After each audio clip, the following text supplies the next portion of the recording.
¿Cómo protegen sus organizaciones los mejores CISOs del mundo? ¿Qué novedades e innovaciones ofrecen los actores más relevantes en el mercado de la ciberseguridad? ¿Hacia dónde están impulsando el sector los gurús y expertos más destacados? Bienvenido a Eleven Paths Radio. Descubre en nuestro podcast las claves que te ayudarán a proteger la información de tu organización y de tus clientes. Mi nombre es Gonzalo Álvarez Marañón y te acompañaré en este programa junto a las voces más influyentes en el panorama actual de la ciberseguridad. Hagamos memoria. ¿Cómo empezó el 2021? Con hombres vestidos con pieles de bisonte asaltando el Capitolio, con la gente esquiando por las calles de Madrid y con medio planeta confinado en mitad de una pandemia. Cualquiera diría que el mundo se ha vuelto más imprevisible que nunca antes. Podemos pensar que la tecnología resolverá todos nuestros problemas y que los científicos nos sacarán de todos los atolladeros. Pero, ¿qué quiere y no puede controlar la tecnología? Para indagar en todos estos interrogantes, hoy tenemos con nosotros en nuestro programa a Marta García Aller. Es profesora del IE, periodista del Confidencial y autora de varios libros. El último de ellos, Lo imprevisible, que será sobre el que centraremos la conversación de hoy, aunque también algunos, como yo mismo, la conoceréis por otro libro anterior, El fin del mundo, tal como lo conocemos. Muy buenas, Marta, ¿qué tal? Pues encantada de estar aquí, de esta charla sobre lo imprevisible. Pues sí, porque el mundo parece que se está volviendo cada vez más imprevisible. Pero antes de empezar a hablar de este último libro tuyo, oye, cuéntanos, Marta, ¿a ti de dónde te vino esta, no sé si llamarlo vocación por las letras y la comunicación? Bueno, pues la verdad es que mis padres siempre me han dicho que yo aprendí a hacer preguntas antes que hablar, que siempre he sido tremendamente curiosa. Y descubrí una vez que hacer preguntas era una profesión, que la curiosidad podía ser algo que tuviera mucho de vocación profesional. Y cuando además descubrí que podían pagarme por escribir, que no hay nada que me guste más. Es más, a veces hasta me pagan por hablar, ya fue desde luego un sueño hecho realidad. Y la tecnología es uno más de los porqués a los que me asomo para entender por qué funciona el mundo, cómo funciona. Me apasiona hacerme preguntas y tengo la enorme fortuna de que sea mi profesión. Pues efectivamente, ahora que mencionas la tecnología, tus dos últimos libros versan en torno a los últimos desarrollos, la inteligencia artificial. Entonces, tu último libro se titula Lo imprevisible. ¿Qué te impulsó a escribirlo?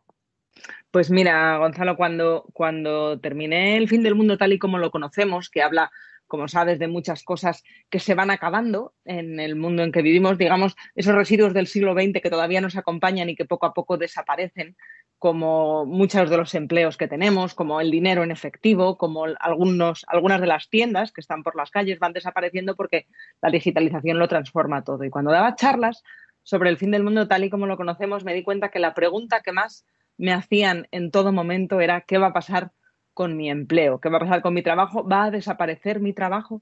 Y al final la respuesta siempre era la misma y era de no van a desaparecer no todo se va a automatizar, no todos los trabajos desaparecen. Desaparecen sobre todo tareas. ¿Cuáles?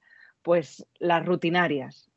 Son las que tienen más papeletas de desaparecer. Las rutinas tarde o temprano desaparecerán. Esa es una frase que repito a menudo. Y entonces, ¿qué nos queda si desaparecen las rutinas? Porque las rutinas de las fábricas hace siglos que aprendimos que se podían automatizar. Esa revolución ya la hemos asimilado, pero las rutinas de las oficinas, las rutinas de lo que pasa dentro de nuestros móviles o de nuestro ordenador, las rutinas intelectuales es lo que nos da más vértigo ahora mismo en este momento del siglo XXI. Y al final la respuesta, el antídoto a tanta incertidumbre era lo imprevisible, era de todo aquello que sea imprevisible no se va a poder automatizar. Entonces, vamos a analizar qué es todo lo que, por mucho que avance la tecnología, va a seguir siendo imprevisible, porque ahí el factor humano va a estar siempre en el centro del futuro. Y a eso me estuve dedicando pues buena parte de 2019 y de 2020 a analizar todo aquello que puede seguir siendo imprevisible. No me digas que no elegí un buen momento. Sí, sí. Para, Porque para ¿qué fue lo más imprevisible para ti mientras escribías este libro, para ti misma? Pues mira, cuando terminé de escribirlo, o mejor dicho, cuando yo creí que había terminado de escribirlo, me llamó mi editora un día, de principios de marzo de 2020, ¿cómo Menuda fecha. olvidarlo? ¿Cómo olvidarlo, verdad? Para decirme, Marta, tu libro, sí. ¿Sabes que ya estaba en imprenta? Sí, bueno, pues es que está confinado. Y era una palabra todavía con la que no estábamos demasiado familiarizados. Confinados estaban en Wuhan, Sonaba a pero cárcel, ¿verdad? todavía no estábamos aquí porque se empezó a imprimir lo imprevisible en la imprenta de Igualada, que fue el primer municipio, si recuerdas, donde hubo casos de coronavirus y se perimetró Es el casualidad. municipio. Y estaba en aquella, si hubiera estado en otra imprenta, también hay imprentas en Guadalajara y en otros puntos de España, hubiera sido una historia diferente la del libro, pero al final la historia es así, ¿no? Hay muchas cosas que queremos controlar que no podemos. Y lo que pasó a medida que avanzaba marzo ya lo imaginaréis, entonces la decisión que tomamos fue este libro que analiza lo imprevisible, necesita contar también la historia de la pandemia, que es una de las cosas más imprevisibles que nos ha sucedido, porque además reafirmaba la tesis central del libro, que es que lo imprevisible no es solo todo aquello que no se puede prever, porque los epidemiólogos llevaban mucho tiempo avisando que algo así podía Cierto. pasar. Lo imprevisible es también aquello que no somos capaces de imaginar. Lo inimaginable se convierte en imprevisible porque no nos hemos preparado para ello por más que nos hayan avisado. Mira que nos lo han dicho. Bueno, pues ni caso. Con el cambio climático a lo mejor pasa parecido. Hay cosas inimaginables de las que ya se han escrito libros, pero que no nos hemos terminado de creer. Eso quiere decir que por mucho que avancen los algoritmos, por mucho que avance la tecnología, al final la clave está en lo que los humanos y nuestros cerebros quieren o son capaces de imaginarse. Y eso es lo que va dando forma al mundo. No solo los números, no solo la tecnología, también la imaginación. Como decías, ¿no? Los algoritmos avanzan. Las preguntas que te hacían en estas pues, charlas que dabas giraban en torno a qué pasará con nuestros trabajos. Entonces, yo creo que sí que es cierto que nos da mucho miedo que los algoritmos, los robots se apropien de nuestros puestos de trabajo, pero la inteligencia artificial, más que poner en peligro el futuro del empleo, va a suponer un cambio en la cultura del trabajo. ¿Y tú, Marta, crees que estamos preparados para adaptarnos a la robotización, no solo tecnológicamente, sino culturalmente? Pues creo que no, pero es que en realidad esto ya nos ha pasado más veces, igual que las pandemias, nos han pasado más veces, pero nos olvidamos de las lecciones aprendidas y efectivamente ahora nos parecería ingenuo que alguien escuchara a alguien por un agujerito a principios del siglo XX decir, ¡buah! La electricidad, qué tontería, ¿no? Eso no va conmigo, ¿no? Yo me dedico a otra cosa, no, mi trabajo no es la tecnología. Yo hago carromatos o le pongo las herraduras a los caballos o hago pan o trabajo en el campo, la electricidad me da igual. Pues obviamente aquello lo transformó todo, cambió el mundo por completo y ahora lo está cambiando el mundo conectado y esta transformación es, a diferencia de otras transformaciones tecnológicas anteriores, es ubicua, está pasando en el mundo entero a la vez muy rápidamente y lo está cambiando absolutamente todo.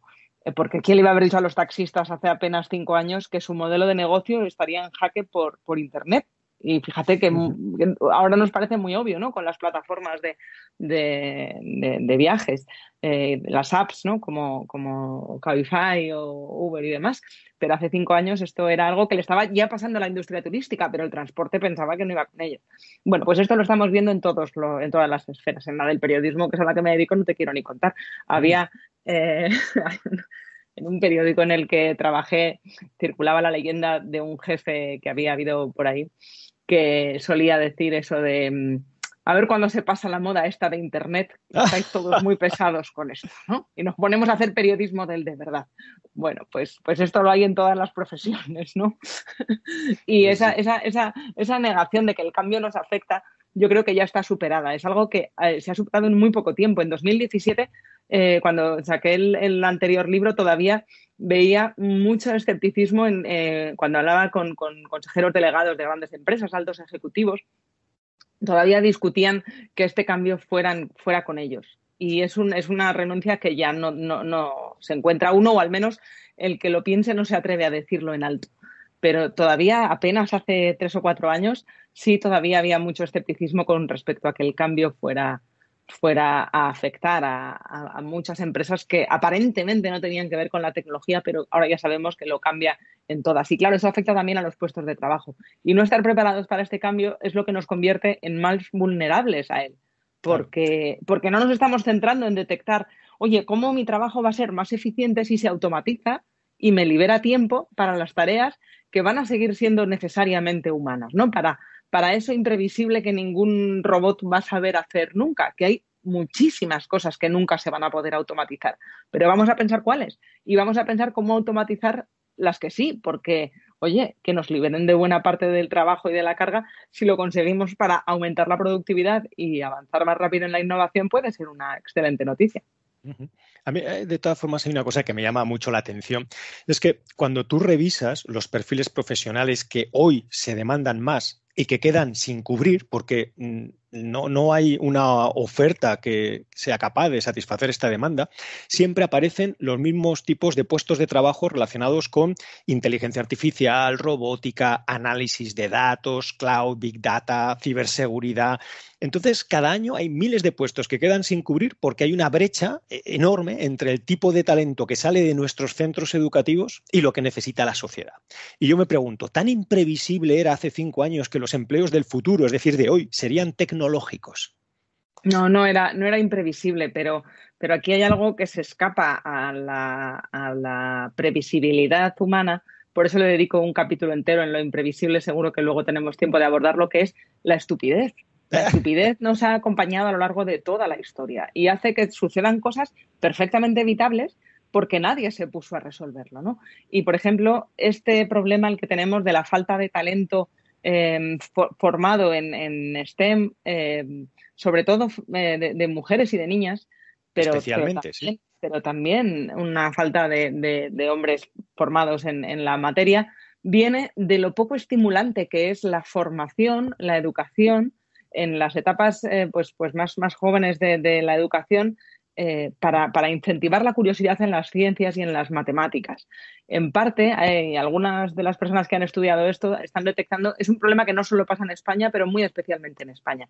La gente que está enseñando ahora matemáticas, físicas y demás no son especialmente vocacionales de estas materias. Es a menudo en los colegios, digo, ni siquiera tienen suficiente formación para entender para qué sirve lo que enseñan. Y es algo que tiene su explicación en la alta demanda. En realidad hay una buena noticia detrás de esto, que es que antes quien estudiaba matemáticas, obviamente se iba a dedicar a la enseñanza y te decían, ¿para qué Sí. estudias matemáticas? ¿No? Si es todo muy teórico. Si harías una ingeniería, pues todo el mundo entendía para qué se aplicaba. Pero estudiar matemáticas o físicas puras, ¿eso para qué sirve? Para dar clase, ¿no? Que era lo que nos decían a los que estudiábamos humanidades.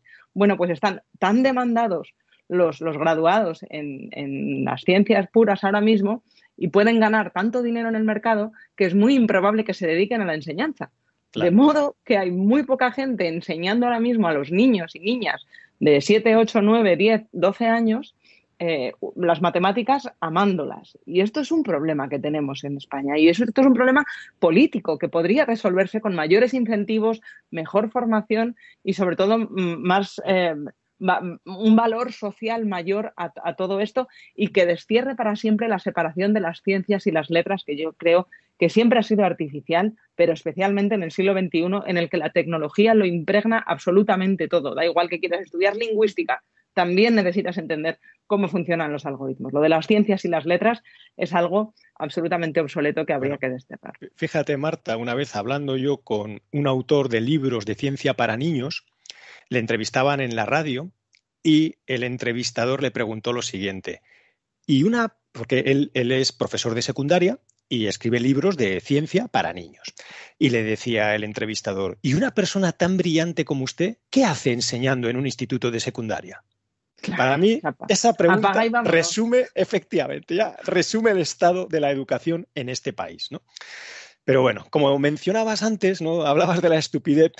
Tú, Marta, ¿a quién crees que tenemos que tener más miedo? ¿A la inteligencia artificial o a la estupidez natural? la estupidez natural es muchísimo más peligrosa. Y ante el planteamiento distópico que nos plantea la pregunta de si los robots conquistarán el mundo, si las máquinas van a quitarnos el trabajo, al final, bueno, para mí la respuesta es evidente.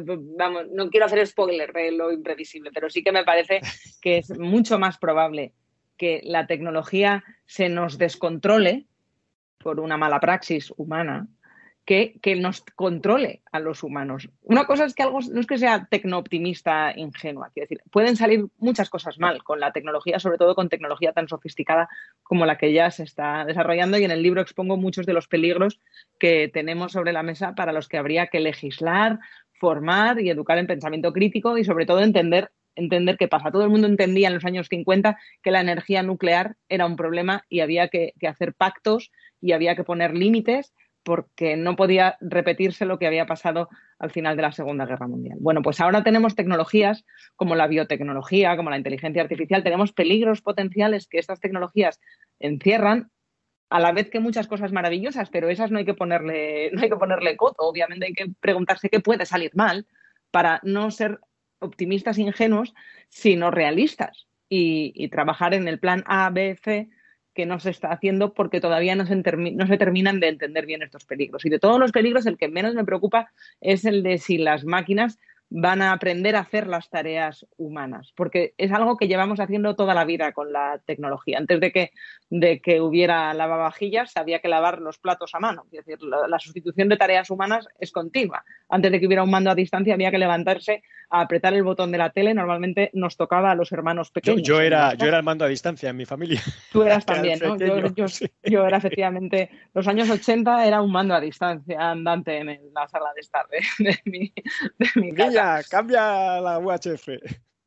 Claro, porque tampoco había mucho que cambiar, ¿no? 2 canales, pero bueno, alguien tenía que hacerlo.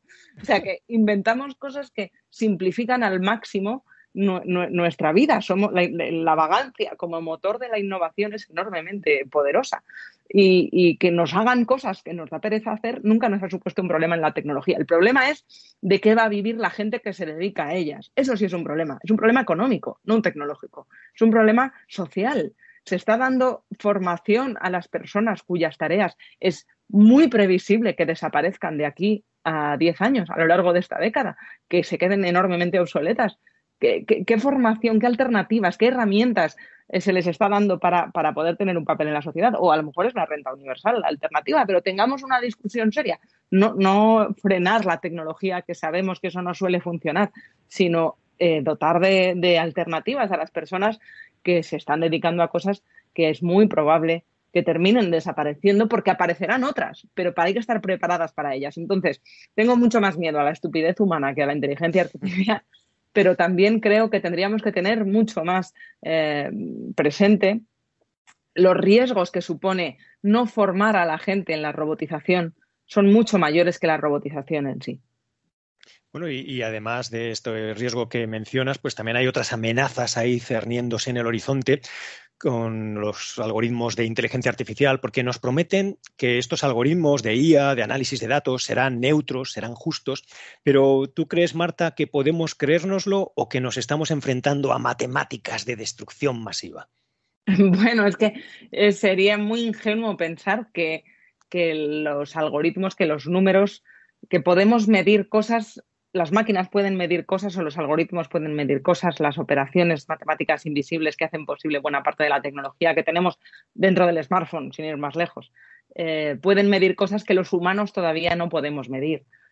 Porque ¿quién ha enseñado a estos sistemas a funcionar? Pues un humano o humana.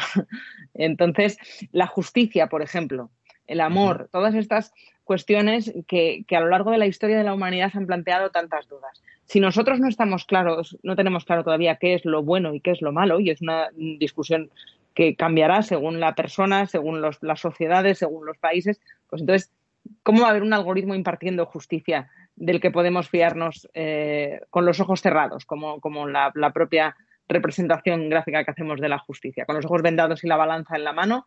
Ahí va a ser un algoritmo el que dé la solución. Si nosotros tenemos muchas discusiones al respecto, los algoritmos de las apps de citas y el amor, ¿cómo van a ser justos si nosotros tampoco tenemos claro cómo se organizan las relaciones humanas, ¿no? Pues ya hay muchos ejemplos, por ejemplo, por ir a lo más básico, de las apps de Tinder, que todo el mundo conoce, aunque no todo el mundo reconozca. Aquí, si el algoritmo está programado, como se ha dado el caso en muchas de estas apps de citas, para emparejar a hombres con un mayor poder adquisitivo, con mujeres que ganan menos dinero que ellos y además miden menos centímetros, teniendo la edad, la estatura y el estatus económico como uno de los ejes principales para decidir a quién emparejas con quién, en realidad está reproduciendo estereotipos machistas que creíamos superados, ¿no? Hay que proteger el frágil ego masculino, ¿no? Bueno, sí, y la falta de imaginación de los CEO a menudo, ¿no? Que encargan cosas que reproducen un mundo muy viejuno, ¿no? Para hacer una empresa de alta tecnología se basan en parámetros que creíamos superados. Y esto, oye, pues merece una reflexión, porque a lo mejor la mayor parte de los cientos de millones de usuarios de estas apps no tienen ni idea de que eso está pasando y están experimentando no en un laboratorio, sino con vidas humanas, con sus sentimientos y sus cuerpos y sus vidas. Y entonces, oye, lo menos que podemos tener derecho es a saber cómo funcionan estas cosas, que no sean cajas negras los algoritmos como las de los aviones, que hacen falta, pues poco menos que un equipo, un comité de expertos secreto para descifrarlos. Esto está funcionando ya, no solo lo de las apps de citas puede ser un ejemplo, pero es mucho más serio si nos paramos a preguntar cómo funcionan los algoritmos que deciden quién cruza o no cruza una frontera. Y se están utilizando, aunque son enormemente controvertidos, no solo en Estados Unidos, también en la Unión Europea, en las fronteras, en la frontera húngara de la Unión Europea, con sistemas de biometría facial que juzgan las caras para intentar automatizar tareas que antes haría un funcionario de frontera. Bueno, ese reconocimiento facial está realmente bien entrenado para reconocer los rostros blancos, igual que las personas de otras procedencias. Discrimina más a las mujeres que a los hombres porque ha tenido menos mujeres en el entrenamiento que ha tenido esa máquina. Y si la mujer tiene la cabeza cubierta con un velo, ¿la reconoce entonces igual que si es un hombre blanco y rubio de 1,90? Pues los estudios que se están haciendo preliminares apuntan a que no, a que hay efectivamente sesgos machistas y hay sesgos raciales. Y no es algo en absoluto deliberado, no es que haya gente maligna acariciando gatos con una mano y programando ordenadores con la otra. Es que no nos damos cuenta, porque los humanos tampoco somos justos. Lo que pasa es que encontrarnos con humanos injustos, que son malas personas o que son despistados, es algo a lo que estamos acostumbrados. Pero esos errores no se los toleramos a una máquina, porque en el caso de la persona no podemos rebobinar toda su vida para volverlo a educar, ¿no? Ya, pues naces así, te ha tocado un juez chapado a la antigua, pues te tienes que aguantar. Pero si es el algoritmo el que toma la decisión de quién puede y no puede salir en libertad condicional, eso sí tiene arreglo. Esos sesgos hay que vigilarlos. Y es un enorme debate que creo que va a dar forma a muchas de las polémicas que vamos a vivir a lo largo de esta década y para la que necesitamos muchas más discusiones como esta que estamos teniendo tú y yo, que creo que es enormemente importante para que la gente reclame mucha más transparencia en la tecnología que utilizan, por supuesto, los servicios públicos, pero también las empresas privadas, porque si esos sesgos clasistas los tiene el algoritmo del banco que decide a quién le da el préstamo y a quién no, que ya en muchas ocasiones ese filtro es automático, igual que hay un filtro automático en muchas empresas antes de decidir un ascenso, o al filtrar los currículums de quién entra a trabajar dónde, ¿no? Y si está el algoritmo entendiendo que tiene que contratar antes a hombres que a mujeres, porque aprende de los datos que tiene disponibles y efectivamente en los puestos directivos de una empresa, de la mayoría de las empresas, hay más hombres que mujeres. Pues como no le expliques al sistema que maneja los datos que es que eso puede ser una realidad, pero no es una aspiración, podemos estar perpetuando un problema del que queríamos salir. Y para eso hace falta que los perfiles tecnológicos tengan también una vertiente humanista. Y las ciencias sociales aprendan de tecnología y la tecnología respete lo que pueden aportar las ciencias sociales. Hace falta hibridar mucho los perfiles y traductores de sociología a ingeniería, ¿no? Y de psicología a ingeniería y quitar ese muro que te digo de ciencias y letras, que la tecnología está por todas partes ahora mismo, ya es insostenible mantenerlo. Claro, y bueno, la tecnología, como dices, está por todas partes y está cambiando muchas de nuestras conductas, porque antiguamente Vicente, ¿a dónde iba? Iba a donde va la gente, pero ahora Vicente va donde hay más estrellitas. ¿Cómo está, por ejemplo, afectando los comentarios y las estrellitas a nuestra forma de tomar decisiones? Esto es algo curiosísimo y a mí me parece que ese capítulo en lo imprevisible dedicado a la confianza es uno de los que me dicen los lectores que más inquietud le generan porque es enormemente cotidiano, pero no se lo habían parado a pensar a lo mejor. La idea Claro, bueno, de que todo el mundo entiende que miras en Google, en un TripAdvisor, el restaurante al que vas, pero es que cada vez esa idea de mirar un restaurante, un hotel, la vamos aplicando a más esfera que la vida cotidiana, hasta para contratar una niñera, me cuento en el libro que ya se hace. Estamos subcontratando la confianza, que era algo que a lo largo de la historia de la evolución hemos aprendido como tribu a aprender por intuición de la gente que nos rodea, de quién te fías y de quién no te fías, ¿no? Pero en este afán por la predictibilidad, por tratar de tener mucha información antes de tomar ninguna decisión y que sea información instantánea, antes de hacer cualquier cosa, ya sea pintar la casa o elegir una universidad, al final buscamos quién tiene más estrellitas y estamos siendo una especie de capítulo de Black Mirror inconsciente. Siempre, claro, si conoces a alguien o tienes en algún grupo de WhatsApp un amigo experto en algo, le preguntas a él o a ella, pero no siempre tenemos ese prescriptor de confianza y para eso está ahora mismo Internet. Y sabemos que en Internet, vamos, hay mucha trampa en esas estrellitas, ¿no? Hay hasta empresas que se dedican precisamente a manipular la confianza poniendo más likes de los que algo le corresponde. Y no tenemos entrenado ese pensamiento crítico. Ahora sabemos que si un periodista o un actor, una actriz en la radio dice que usa una colonia, es un anuncio y normalmente lo hace por dinero, no porque sea cierto. Sin embargo, ese filtro de escepticismo que tenemos, claro, en medios de comunicación tradicionales, todavía no están activados para muchas de las cosas que vemos en Internet.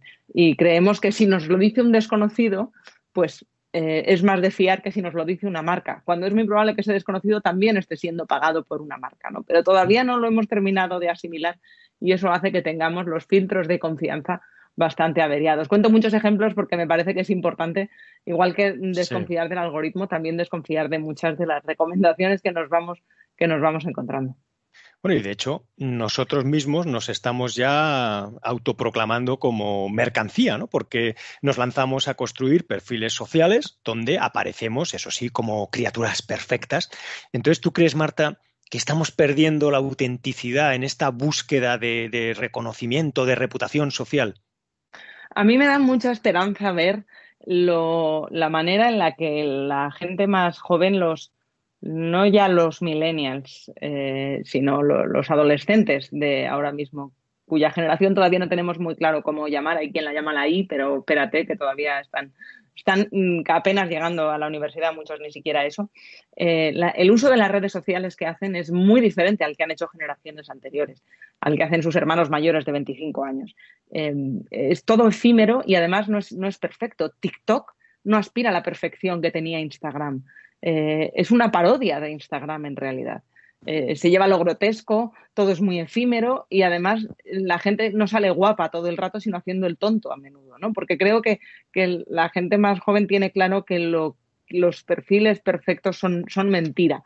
Mm. Y, es difícil generalizar porque entiendo que dependerá mucho de la educación que uno tiene en casa y en el colegio, evidentemente, pero sí que no hay la ingenuidad que tienen los padres o los abuelos, que son ahora los que están en Facebook, ¿no?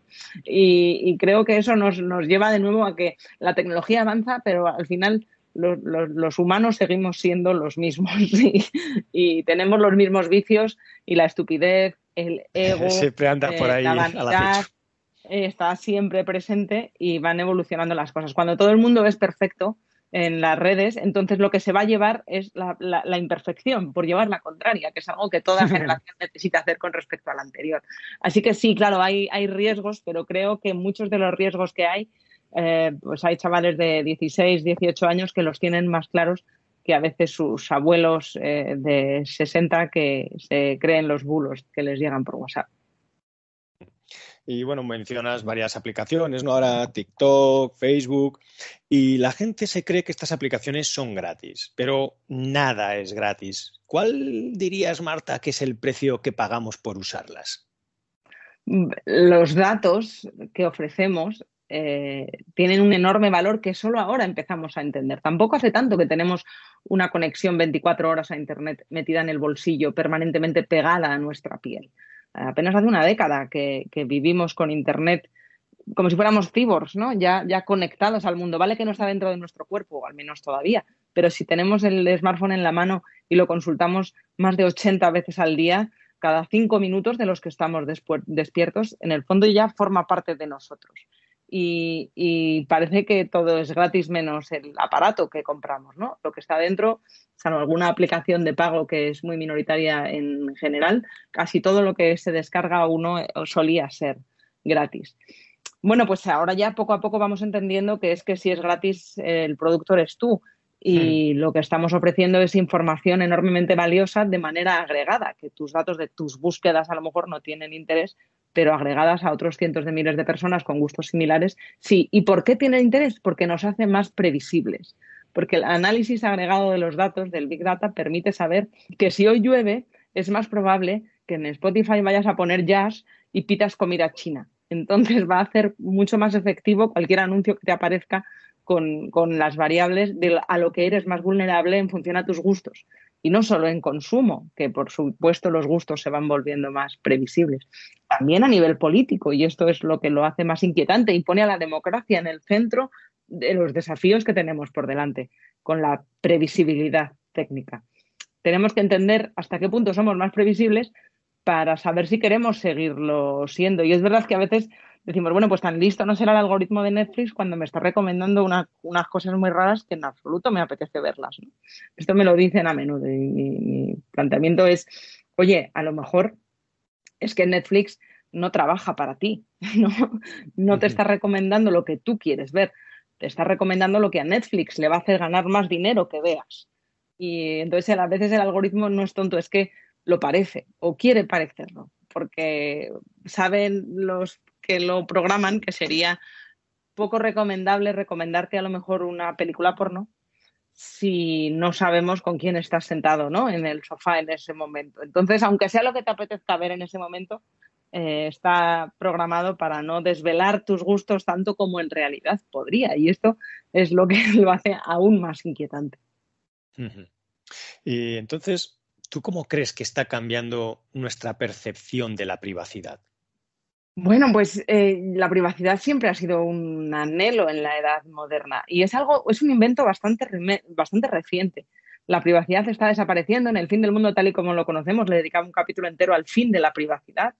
Pues igual que es el fin de los combustibles fósiles, también la privacidad parece que va acabándose.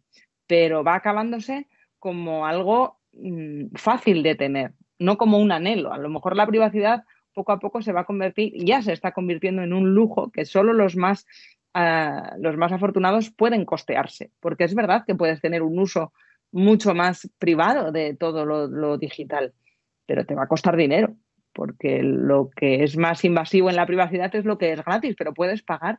Es como el mayordomo caro, ¿no? Los mejores mayordomos y más cotizados nos podemos imaginar en la Inglaterra del siglo XIX y XVIII serían los más caros de tener, los que no iban por ahí cotilleando, los de fiar.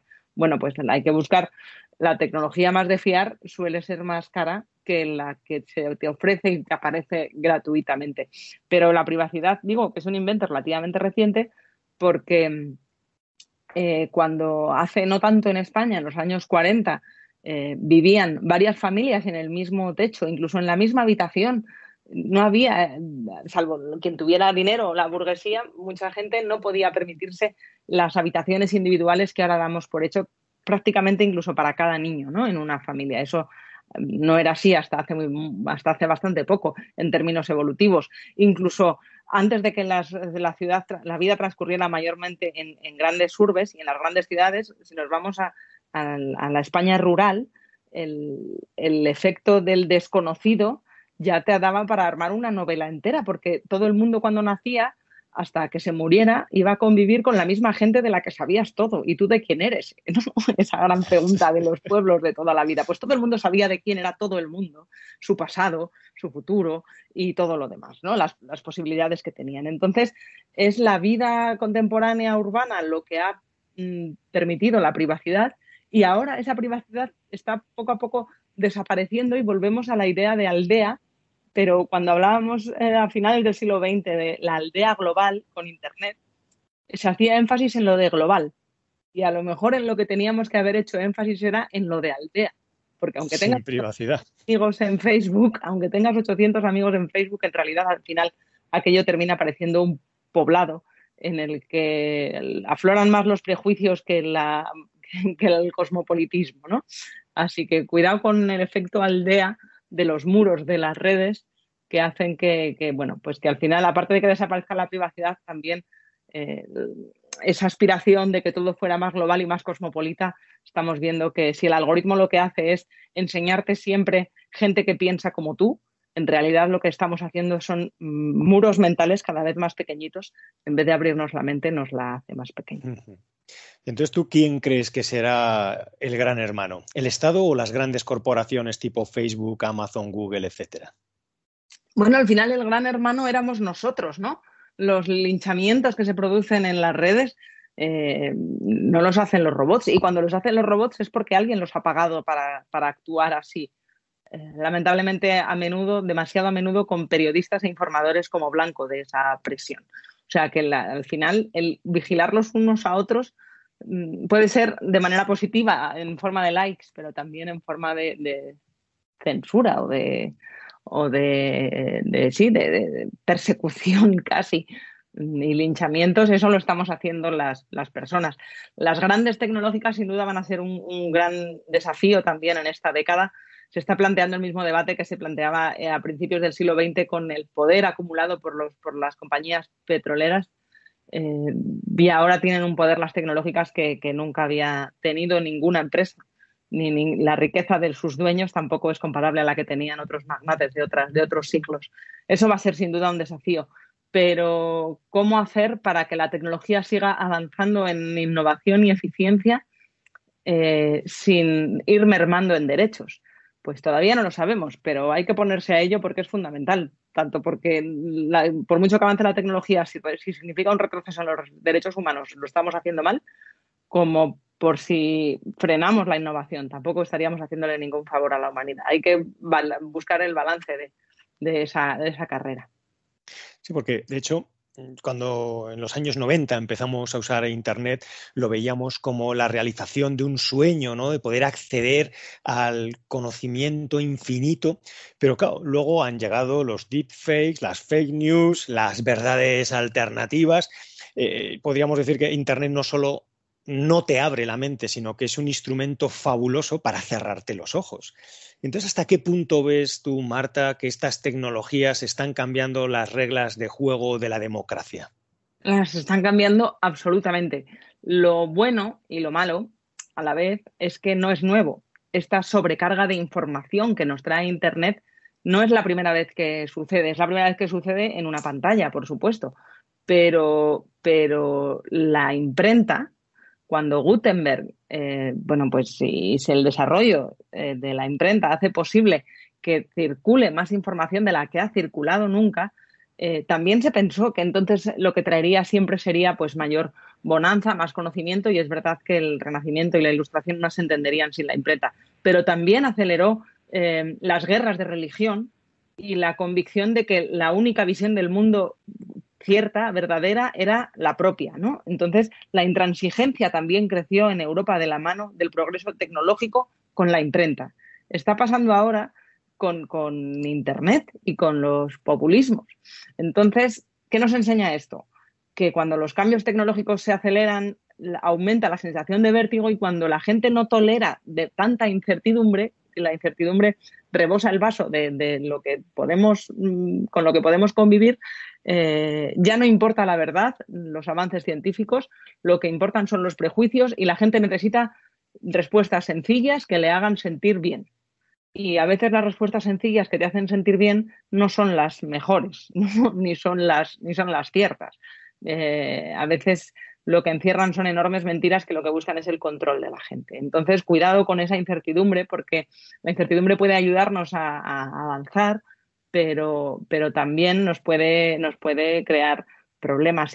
Twitter era hace 10 años, cuando la primavera árabe, la gran salvadora de la democracia, y ingenuamente pensábamos que las redes sociales iban a traer sí o sí progreso, y ahora Twitter, 10 años después, hemos visto en el caso del asalto al Capitolio en los últimos días de Donald Trump, era el paradigma de lo que ponía en peligro la democracia contemporánea. Solo han pasado 10 años, es la misma herramienta tecnológica y volvemos a caer en la ingenuidad de pensar que una herramienta tecnológica puede arreglar los problemas del mundo. No, es que al final los humanos que estamos detrás de ella somos los mismos. Cuando se inventan los aviones y después de miles de años aspirando los humanos a poder volar, se consigue, imagina, me hubiera gustado vivir en esa época en la que de repente algo así es posible, porque ese vértigo tecnológico que tenemos ahora no puedo ni imaginar cómo sería cuando de repente se puede volar.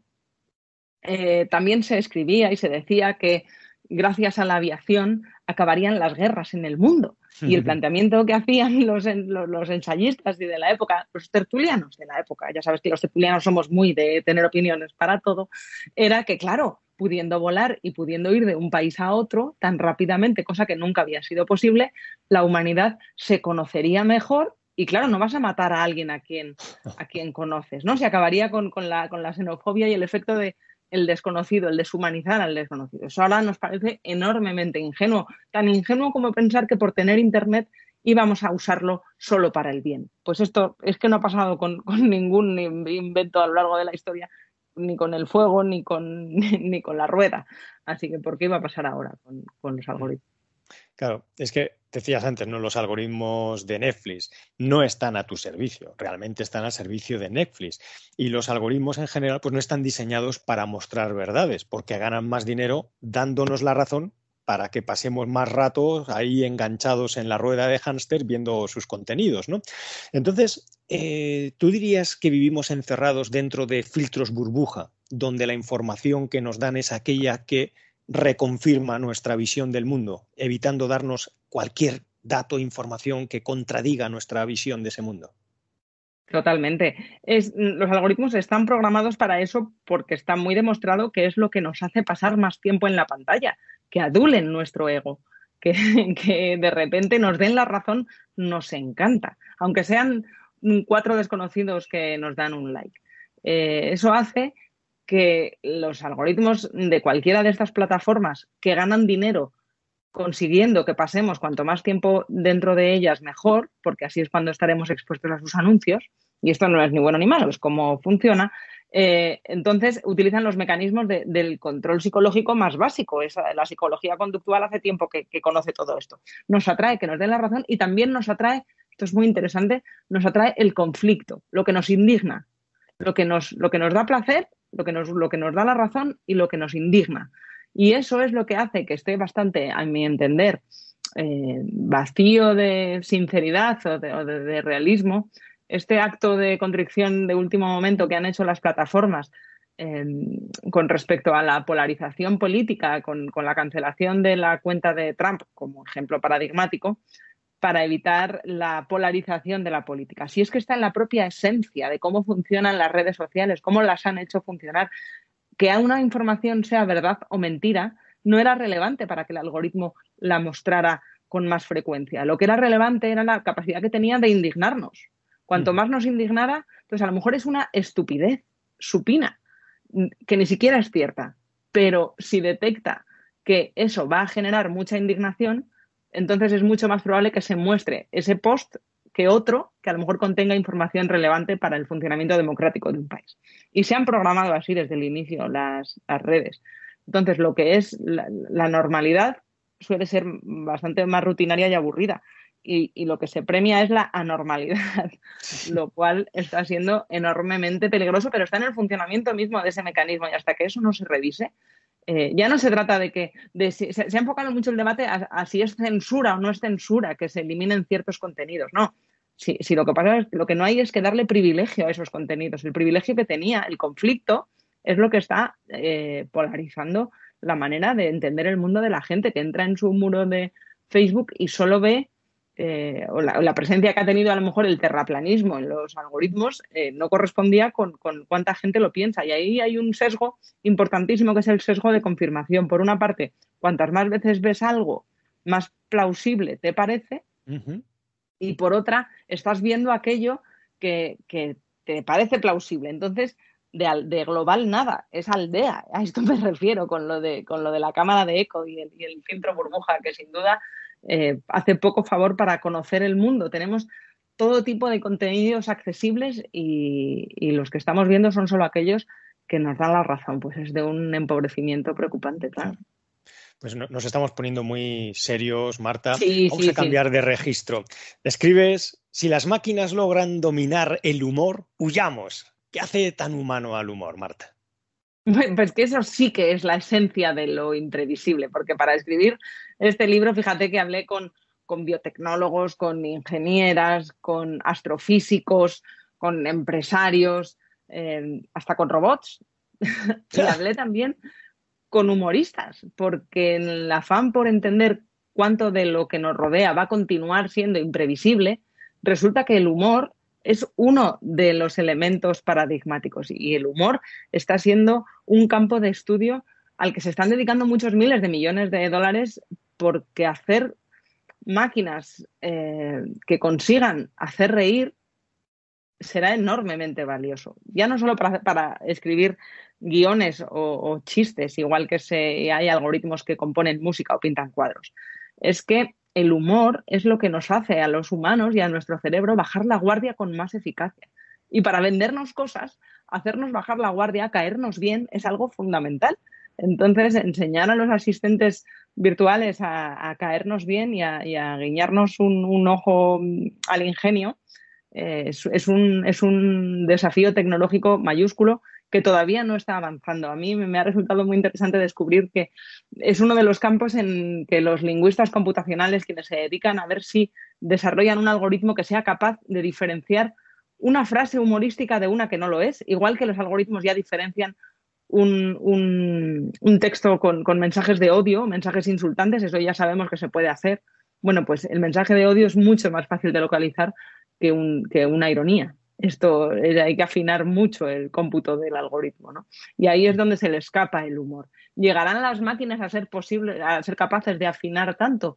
Muchos de los mayores expertos del mundo en esto lo dudan. Por eso a mí me parece que cuando se pone el foco en los killer robots o en las máquinas capaces de correr, saltar o bombardear lugares, pienso, bueno, es que eso es mucho más previsible de hacer que el humor o el amor, que también hay un capítulo como de imprevisible, puede ser el amor y el sexo, cuidado, otro campo donde se están invirtiendo muchos miles de millones de dólares. Bueno, pues creo que estas son las dos cosas, el amor, el humor y la estupidez, que van a continuar siendo muy imprevisibles durante muchísimo tiempo. Muy humanas. Desde... Y ya para terminar, Marta, al margen ya de la imprevisibilidad y de la inteligencia artificial y los robots, ¿qué es lo que a ti te preocupa más en ciberseguridad como usuaria, como ciudadana? Fíjate, a mí me preocupa mucho cuánta privacidad va a haber que ceder, nos va a parecer normal ceder para estar a salvo. Porque hablábamos antes de las armas nucleares. Controlar un ataque de armas nucleares o un armamento nuclear o el desarrollo ilegal de armas de este tipo es posible con un satélite, ¿no? O se ha intentado mucho. Hace falta un despliegue de elementos muy complejo que hace que sea vigilable.